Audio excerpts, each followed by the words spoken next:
একটু ডেকোরেশন করে নেওয়ার পরে দেখুন মিষ্টিগুলোকে দেখতে কতটা আকর্ষণীয় লাগছে।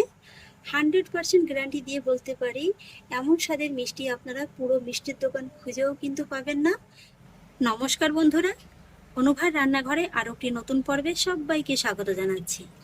বন্ধুরা, আজকে আমি কোনো রকম ছানা, পনির, আটা, ময়দা, সুজি ছাড়াই তৈরি করে দেখাবো দারুণ মজাদার স্বাদের একটা মিষ্টি রেসিপি। যে রেসিপিটি বাড়িতে একবার তৈরি করে খাওয়ার পরে আপনাদের কিন্তু আর দোকানে যেতে মনে চাইবে না। এত অল্প উপকরণে যে এত সুন্দর একটা মিষ্টি বানানো যায় আপনারা কিন্তু বাড়িতে তৈরি না করলে বুঝতেই পারবেন না। আর সেই জন্য দেখুন বন্ধুরা, শুরুতেই একটা কড়ার মধ্যে আমি নিয়েছি 500 গ্রামের মতো লিকুইড দুধ। দুধটাকে আমি আগে একবার জাল করে জাস্ট একটা বরফ তুলে নিয়েছিলাম। এবার আমি মিডিয়াম ফ্লেমে এই দুধটাকে একটু জাল করে নেব। মোটামুটি এখানে আমি 500 গ্রামের মতো দুধটা দিয়েছি, জাল করে এই 250 থেকে 300 গ্রামের মতো করে নেব। ওদিকে দুধটা জাল হতে থাক, আর সেই ফাঁকে চলুন আজকের রেসিপির জন্য বাকি আরেকটা কাজ সেরে নিই। এখানে দেখুন আমি একটা বাটির মধ্যে নিয়েছি এই 2 মুঠোর মতো গোবিন্দভোগ চাল। চালটাকে আমি খুব ভালোভাবে ধুয়ে এই মোটামুটি 30 মিনিটের মতো একটু ভিজিয়ে রেখেছিলাম। এইভাবে মোটামুটি 20 থেকে 30 মিনিট আগে একটু ভিজিয়ে রাখলে কি হবে, চালটা কিন্তু খুব ভালোভাবে একদম ভিজে যাবে। এই যে দেখুন চালটা কিন্তু খুব সুন্দরভাবে একদম ভিজে গেছে। আর এখানে আমি গোবিন্দভোগ চালটা নিয়েছি, আপনারা চাইলে কিন্তু নর্মাল আতপ চালটাও নিতে পারেন। তবে গোবিন্দভোগ চালটা নিলে কি হয়, মিষ্টিটার ভিতরে খুব সুন্দর একটা ফ্লেভার আসে, খেতে কিন্তু মিষ্টিটা বেশি ভালো লাগে। এবার আমি চালটাকে পেস্ট করে নেব, সেই জন্য একটা মিক্সার জার নিয়েছি। জারের মধ্যেই চালটাকে জল শুদ্ধ দিয়ে দেবো, আর একই সঙ্গে দিয়ে দেবো সুন্দর একটা ফ্লেভারের জন্য 3টি ছোট এলাচ। এবার আমি চালটাকে খুব ভালোভাবে পেস্ট করে নেব।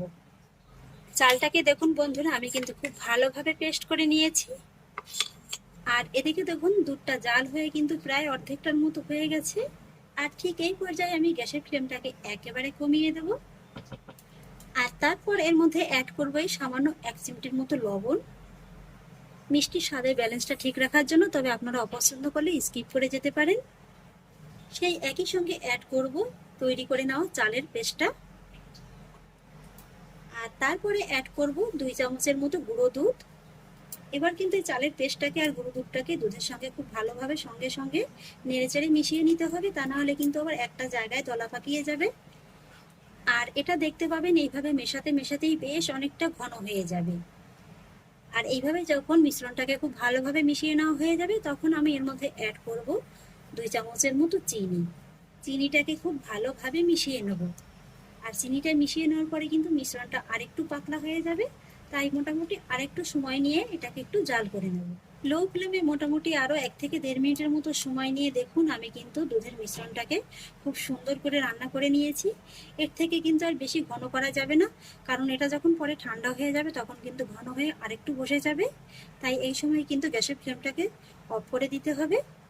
আর এইখানেই তৈরি হয়ে গেল আমাদের আজকের মিষ্টিটার জন্য একটা পারফেক্ট মালাইপুর। এই যে দেখুন, পুরটাকে আমি নামিয়ে নেব। পুরটাকে আমি নামিয়ে নিয়েছি, আর এবারে আমি এই পুরটাকে খুব ভালোভাবে ঠান্ডা করে নেব। আর জানেন তো বন্ধুরা, এই পুরটা খেতে এতটাই মজাদার হয় যে এটা কিন্তু আপনারা শুধু শুধুও খেতে পারেন, খেতে জাস্ট একদম অসাধারণ লাগবে। এবার আমি আবারও গ্যাস ওভেনে কড়াইটিকে বসিয়ে দিয়েছি, আর তার মধ্যে দিয়ে দেবো এই 300 গ্রামের মতো লিকুইড দুধ। আর এখানে আমি একটা দুধের মালাই তৈরি করে নেব। আর সেই জন্য দুধটা একটু হালকা গরম হয়ে গেলেই আমি এর মধ্যে অ্যাড করব 2 চামচের মতো গুঁড়ো দুধ, আর সেই সঙ্গে দিয়ে দিচ্ছি 3টির মতো ছোট এলাচ। মুখটাকে ফাটিয়ে নিয়েছি। দুধটাকে সঙ্গে সঙ্গে মিশিয়ে নেব। এইভাবে একটু মালাই তৈরি করার সময় সামান্য একটু গুঁড়ো দুধ দিলে কিন্তু দুধটাও যেমন তাড়াতাড়ি ঘন হয়ে যায়, আর মালাইটাও কিন্তু খেতে খুবই ভালো লাগে। গুঁড়ো দুধটাও আমি খুব ভালোভাবে মিশিয়ে নিয়েছি। আর এবার একই সঙ্গে অ্যাড করব 3 চামচের মতো চিনি। তবে মিষ্টির পরিমাণটা কিন্তু আপনারা আপনাদের স্বাদ অনুযায়ী দিতে পারেন। এবার মিডিয়াম ফ্লেমে এই দুধটাকে আমি মোটামুটি 3 থেকে 4 মিনিটের মতো একটু জাল করে নেব। এই দুধটা খুব বেশি কিন্তু ঘন হবে না, একটু জাল করে নিলেই কিন্তু হয়ে যাবে।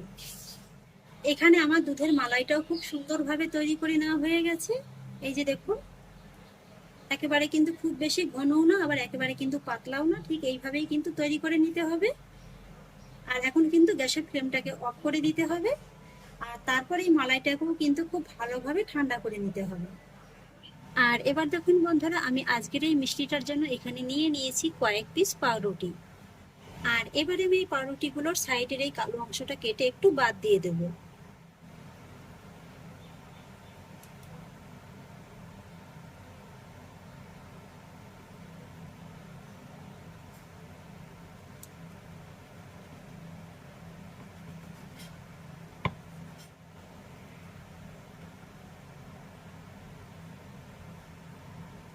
আর তারপরে দেখুন একটা পাউরুটি আমি নিয়ে নিয়েছি, একটা বেলনির সাহায্যে পাউরুটিটাকে একটু বেলে নেব। রুটিটাকে আমি খুব সুন্দর করে বেলে নিয়েছি।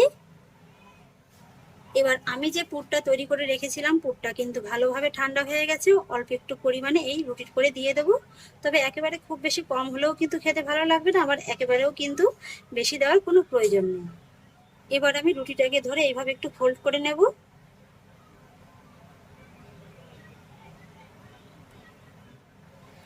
আর তারপরে একটা বাটি দিয়ে এইভাবে একটু সাইজ করে কেটে নেব।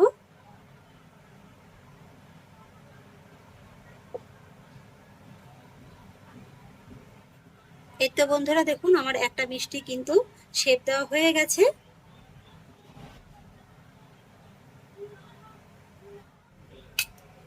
একই রকম ভাবে আমি আরো একটি রুটি একটু বেলে নেব। আবারও একটু পুর দিয়ে দিয়েছি, আবারও এই রুটিটাকে ধরে এভাবে একটু ফোল্ড করে নেব। আবারও একটু বাটি দিয়ে কেটে নেব। এই তো বন্ধুরা আমি আরো একটা মিষ্টি তৈরি করে নিলাম, আর এইভাবেই সবকটি তৈরি করে নেব। এই তো বন্ধুরা এক এক করে সবগুলো পাউরুটির মিষ্টি তৈরি করে আমি একটা প্লেটে সাজিয়ে নিয়েছি। আর এবার দেখুন এই যে আমি দুধের মালাইটা তৈরি করে রেখেছিলাম, মালাইটাও কিন্তু খুব সুন্দরভাবে ঠান্ডা হয়ে গেছে। এবার আমি মালাইটাকে এই মিষ্টিটার উপর থেকে এইভাবে একটু ছড়িয়ে দেব।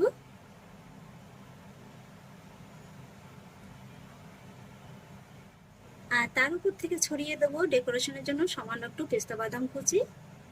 একটু ডেকোরেশন করে নেওয়ার পরে দেখুন মিষ্টিগুলোকে দেখতে কতটা আকর্ষণীয় লাগছে। 100% গ্যারান্টি দিয়ে বলতে পারি এমন স্বাদের মিষ্টি আপনারা পুরো মিষ্টির দোকান খুঁজেও কিন্তু পাবেন না। এমন স্বাদের মিষ্টি পেতে হলে কিন্তু বাড়িতে অবশ্যই তৈরি করে খেতে হবে। এতটাই নরম তুলতুলে হবে যে মুখে দেওয়া মাত্রই কিন্তু জাস্ট একেবারে মিলিয়ে যাবে। দেখে নিশ্চয়ই বুঝতে পারছেন এটা কতটা নরম হয়েছে। ভিতরটা একেবারে দুধের পুরে ঠাসা, খেতে জাস্ট একেবারে অসাধারণ লাগবে।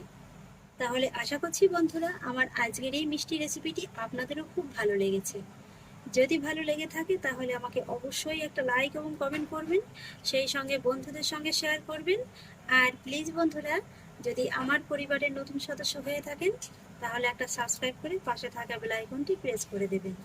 ফিরে আসছি এরকমই পরের অন্য কোনো নতুন রেসিপি নিয়ে। সবাই ভালো থাকুন, সুস্থ থাকুন, ধন্যবাদ।